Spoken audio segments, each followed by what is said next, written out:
ప్రస్తుతం మనం ముత్తజ్పేట ఏరియాలో ఉన్నాం. ఏదైతే నర్సంపేట డిపోకి సంబంధించి నిన్న అందరికీ తెలిసిందే రాష్ట్రం అంతటా 2 తెలుగు రాష్ట్రాలలో అందరికీ తెలిసిన సంఘటనే. శంకర్ గౌడ్ గారైతే పెట్రోల్ పోసుకొని ఆత్మహత్యా ప్రయత్నం అయితే చేయడం జరిగింది. నిన్న రాత్రి దురదృష్టకరం చనిపోవడం జరిగింది. వాళ్ళ ఫ్యామిలీ అంతా కూడా చాలా బాధాకరమైన పరిస్థితిలో ఉన్నారు. ఈ టైంలో వాళ్ళతో ఇట్లా తీసుకోవడం కరెక్టో కాదో తెలవదు కానీ వాళ్ళకి ఎంతో కొంత న్యాయం చేయాలి. వాళ్ళ సమస్య ఏదైతుందో వాళ్ళ బాధ ఉందో ప్రభుత్వానికి తెలియజెప్పే ప్రయత్నంలో భాగంగానే వాళ్ళతో మాట్లాడించే ప్రయత్నం చేస్తాను తప్ప ఇందులో వేరే ఉద్దేశం ఏం లేదు. అమ్మ, ఏంటి అసలు శంకర్ అన్న నిన్న అట్లాంటి నిర్ణయం తీసుకున్నాడు? ఏంది ఎప్పుడైనా ఏమైనా చెప్పేటోడా? అసలు ఏంది చెప్పకపోయేది. ఆయన మంచిగా డ్యూటీ చేసుకునేది, డ్యూటీ పోయి వచ్చేది, టెన్షన్ గిట్ల ఏం లేకపోయేది. పొద్దున 5 గంటలకు పోతే నైట్ 12 గంట అయ్యేది. తిని పడుకునేది. ఒక రోజు డ్యూటీ ఉంటే ఒక రోజు డ్యూటీ ఉండదు ఆయనకు, స్పెషల్ ఆఫ్ అన్నట్టు. అట్టే డ్యూటీ పోయి 2 రోజుల కాదు ఎన్నికలు ఇదేందో ప్రభుత్వం కలపాలని సమ్మె చేస్తున్నారు కదా, ఆర్టీసీ వినియోగం చేయాలి అని మొన్నటి నుంచి ఇదే అనుకుంటున్నాడు. నేను గత ప్రభుత్వం బీఆర్ఎస్ ఉన్నప్పుడు ఇట్లనే చేసిండు, ఇస్తా అని ఇచ్చిన తీర టైంకు గతం అది ఎక్కడో పెట్టేసిండు. సరే ఆయన ఓడి ఈయన గెలిపించుకుందాం అని ఈయన గెలిపిస్తే ఈయన కూడా అదే బాట పడుతున్నాడు, ఈయన కూడా అదే కథ చేస్తున్నాడు. ఏమైనా మా పైసలు లేవు, నేను అటు నష్టం వచ్చింది ఇటు నష్టం వచ్చింది అని చెప్తూనే ఉంటాడు. అటువంటిప్పుడు ఆయన మనస్తాపం చేసి దీని గురించి మాట్లాడుతున్నాడు. అట్లేం లేదు మా ఇంట్లో ఈ సమ్మె గురించి చెప్పకపోయేది. కాకపోతే నిన్నటి నుంచే అంటున్నాడు సమ్మె అంటున్నారు కదా, స్టార్ట్ అయిన కాడ నుంచే సమ్మె అంటున్నారు. ఏదో ఒక వార్త వచ్చింది, సమ్మె చేసేటప్పుడు సస్పెండ్ చేసి రిమూవల్ చేస్తున్నారని చెప్పినట్టు ఏదో ఒక వార్త. ప్రభుత్వం అప్పటి నుంచి టెన్షన్ పడింది ఆయనకు. ప్రభుత్వంలో ఏం చేయలేక మమ్మల్ని సస్పెండ్ చేస్తానంటాను, రిమూవల్ చేస్తానంటాను అని అప్పటి నుంచి టెన్షన్ పట్టుకొని నిన్న పొద్దున 8 గంటలకు లేచి స్నానం చేసి డిపోకు పోయిండు. పోయి నేను మళ్ళీ వస్తా అంటే పోయి ఫోన్ చేసి అన్నం తిని పోదురా అంటే వచ్చిండు. మధ్యాహ్నం 3 గంటలకు వచ్చిండు, 2:30కు వచ్చిండు.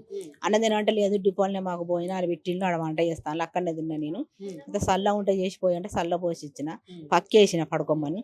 లేదు నేను పడుకొని ఇప్పుడు డిపోకి పోవాలంట. డిపో కొద్ది ఏమవద్దు, సపరేట్గా పడుకోండి, ఇప్పుడు ఎండ బాగా కొడుతుంది, సాయంత్రం నేను కూడా వస్తాను, నువ్వేం అవసరం లేదు నేను పోతా, మీరు సాయంత్రం రా అంటాడు.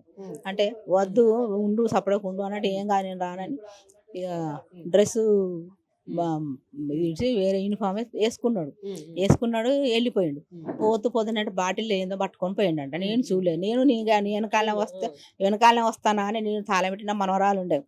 మీ ఇద్దరం కలిసి పోదాం అనుకుంటా. వాళ్ళకే కథం పోయేటానికి మా పక్కింటి అనగా లతాశలే ఆయన ఏమో పట్టుకుపోతాడు అంటే వాటర్ పట్టుకుపోతాడు కావచ్చు అక్క. ఆయన అటు అదేందో మా సమ్మెకు పోతున్నాడు కదా, దుబాయ్ పార్టీలు పట్టుకుపోతానని నేను అనుకున్నా. ఇది పెట్రోల్ అని నాకు తెలియదు, ఆయన ఎప్పుడు తెచ్చుకున్నాడు కూడా తెలియదు నాకు. మా ఇంటి పక్క ఆమె అన్నది మంచిళ్ళు బాగుంటాడు కావచ్చు అక్క, ఖాళీ బాటలే అంటాను. ఖాళీ బాటలు ఎందుకు పట్టుకుపోతారు, పోతే మంచిళ్ళు పట్టుకుపోతాను కావచ్చు అక్క అని నేను అన్నా. అన్నాక నేను సరే పోతానని వెనకాల పోయేటాలకే వెళ్ళిపోయిండు. మరి ఆటో ఎక్కిండో ఎట్లా పోయిండో తెలియదు. పోయి అప్పటికి 10 నిమిషాలు అయిపోయాక నాకు డౌట్ వచ్చి ఎందుకైనా మంచిదని ఆర్టీసీ వాళ్ళకి ఫోన్ చేసిన. నేను డిపోలో ఉండేటోళ్ళకి సిఐ గారు ఉన్నారు, సిఐ గారికి ఫోన్ చేసి అన్న సార్ ఇట్లా మా శంకర్ కొంచెం మనస్తాపం చెంది కొంచెం టెన్షన్తో వచ్చిండు, మరి ఏమైనా చేసుకుంటాడు కొంచెం చూడండి అన్న అని, చూడు సార్ అని చెప్పటాలకే అయ్యో అమ్మ అయిపోయింది, మీ ఆయన పెట్రోల్ పోసుకొని తగలబెట్టుకున్నాడు, హాస్పిటల్ తీసుకుపోయింది అని చెప్పిండు. ఇక నేను టెన్షన్గా వచ్చేటాలకి ఏమున్నది లేడు, హాస్పిటల్కి వెళ్ళి అంతా కాలింది, మొత్తం ఒక కాళ్ళ కాడికే ఉన్నది, అంత కాలింది. ఇక హాస్పిటల్ పోయిండు. విలేకరులు అందరూ ఆపుతా అంటే ఆయన మాట్లాడే పరిస్థితి లేదు, పోనీయండి అని డిపోలు అందరూ అన్నారు. వీళ్ళ కోసానికి ఆయన ఈ పార్టీ కోసం ఈ విలువలు కలపడానికే ఆయన చచ్చిపోయినా కూడా వీళ్ళకు మంచి లాభం కావాలి, వాళ్ళకు మంచి కావాలి, మంచి కావాలనే అంటాడు. నేను పోయినా మంచిది కానీ కార్మికులకు మా గురించి ఆలోచించదు, నా కొడుకు గురించి నా బిడ్డ గురించి ఎవరి గురించి ఏమైనా టెన్షన్ నాకు. ఇది ఇదే విలువలకు చెయ్యాలి, సమ్మె బాట పట్టుతున్నారు, ఇది చెయ్యాలని ఇదే టెన్షన్. ఇదే మళ్ళా అట్లా చెప్పేటాలకు సస్పెండ్ చేస్తారు కావచ్చు, రిమూవ్ చేస్తారు కావచ్చు అని నిన్నటి నుంచి అది కూడా. సరే మరి పడుకోమంటే పడుకోలేదు, వెళ్ళిపోయిండు. పోయేటాలకు నేను వచ్చేటాలకి వెళ్ళిపోయేటాలకు నేను సరే అక్కడ పోయేటాలకి అంత కాలిపోయింది. ఏం కాలేదమ్మా మంచిగానండి, ఏం కాకపోవడం ఏంది, ఆడ డాక్టర్లు అంటున్నారు అయిపోయింది ఆయన బతకడు, కానీ మాకు అట్లా చెప్తున్నారు వాళ్ళు. బాగానే ఉంటాడు, ఏం కాదు కొంచెమే కాలేదంటే కొంచెం కాలుతుంది అంతా మొత్తం కాలినాక కొంచెం కాదు ఎట్లా అంటారు. ఇక సర్లే అని ఎంజిఎంకి పోయినాము. పోయినాక అక్కడ చూసి కొంచెం ట్రీట్మెంట్ చేసి మేము నిమ్స్కి పంపించిండ్రు. పంపిస్తే ఇక మా ఎంబడి సెక్యూరిటీ పోలీసు వాళ్ళు, కానిస్టేబుల్, సిఐలు, వెనుక 2 కార్లు, ముంగదర 2 కార్లు. సర్వేల కోసం వచ్చినప్పుడు ఇంతమంది రానప్పుడు చనిపోయింది ఇంతమంది ఇక్కడ ఇంటి చుట్టూ ఇంతమంది ఎందుకు ఉన్నట్టు అసలు? ఎందుకున్నారంటే మా ఆయన 30 సంవత్సరాల కదా నర్సంపేట డిపోలో చేస్తున్నాడు. ఒకవేళ సస్పెండ్ అయినా కూడా వేరే డిపో పోయినా నెల లోపల మళ్ళీ నర్సంపేటకు వచ్చేది అన్నట్టు. ఇంకా అక్కడ పుట్టి పెరిగిండు కాబట్టి నా డిపోలో నేను తెచ్చిన కాబట్టి అక్కడ నాకు ఒక 10 నిమిషాలు ఉంచితే కొంచెం సంబంధం. వీళ్ళు ఎవరు పోలీసు వాళ్ళు అక్కడ నుంచి రాలేదంట కదా, ముఖ్యమంత్రి పంపకని చెప్పిండంట.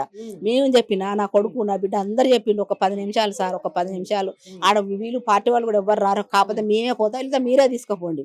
మేము కూడా మీరే తీసుకుపోండి. లేదు అస్సలు ఎన్నిసార్లు గుంజలు శవాన్ని కూడా తృప్తిగా తీసుకుపోక ఇటు అటు గుంజుకుపోయి రోడ్డు మీద వేసిండు.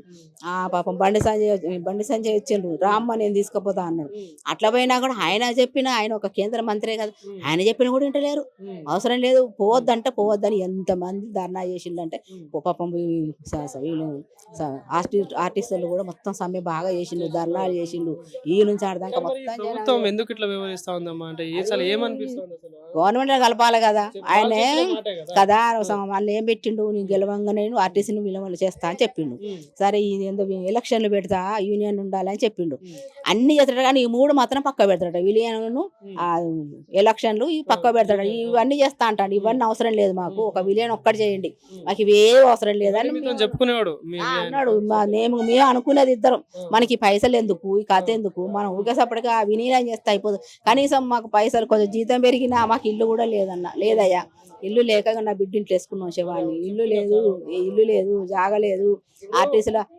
ఆర్టీసీలో సంబంధించిన కార్మికులు కూడా చెప్తున్నారు మంచిగా ఉండే వ్యక్తి, అందరి కోసం ధైర్యం చెప్పేటోడు, అందరితో కలిసి ఉండేటోడు అని చెప్తా ఉన్నారు. సో ఎట్లున్నాడు మీతో? ఎట్లా ఉండేవారు? నాతో మంచిగా ఉంటాడు, టెన్షన్ లేదు. నా బిడ్డ పెళ్లి అయింది, నా కొడుకు హైదరాబాద్ జాబ్ చేస్తున్నాడు, అదే డిగ్రీ అయిపోయింది చేస్తున్నాడు కదా. ఏమున్నది మన ఇద్దరమే కదా, టెన్షన్ ఎందుకు, పిల్లలే కదా. నా బిడ్డకు కూడా ఏం పెట్టలేదు, లవ్ మ్యారేజ్ నా బిడ్డది. నా బిడ్డకి ఏం పెట్టలేదు, నా కొడుకు ఏదన్నా చెయ్యాలి, నేను ఉద్యోగం నేను దిగి నా కొడుకు పెడతా అన్నాడు. కానీ 5 సంవత్సరాలే కదా, అప్పటింత వద్దు, అంత గొడవలు వద్దులే, ఇంత 5 సంవత్సరాలు అయిపోయాక ఎట్లా స్కోర్స్ పెడతారు కదా, అందులో పెట్టిద్దాం అంతే అని నేను చెప్పిన.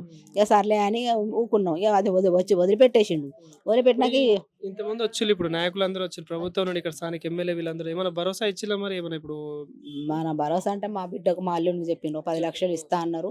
ఎక్స్ట్రా మా ఆయన ఎవరు వేముల సాంబయ్య ఇంకొక 5 లక్షలు నేను తెచ్చిస్తా, 15 లక్షలు ఇస్తా అంటున్నారు. 15 లక్షలు మాకెందుకండి, మేమేం చేసుకుంటాం? మనిషే లేనప్పుడు 15 లక్షలు మేమేం చేసుకుంటాం? నాకు ఇల్లు లేదు.